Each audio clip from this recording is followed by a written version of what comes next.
Hello mga kapatid! Welcome for today's food vlogging. Ito, nagluluto ako ng pangat na tulingan. Ayan, sarap. Lalo na pag mainit ang kanin. Ayan.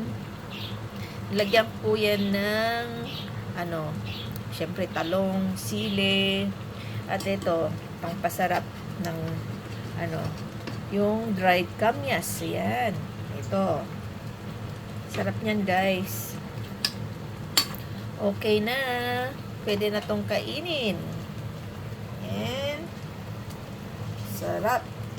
Meron tayong sobra. Ito. At ipa-fried natin. Lagyan natin ng asin. Ito.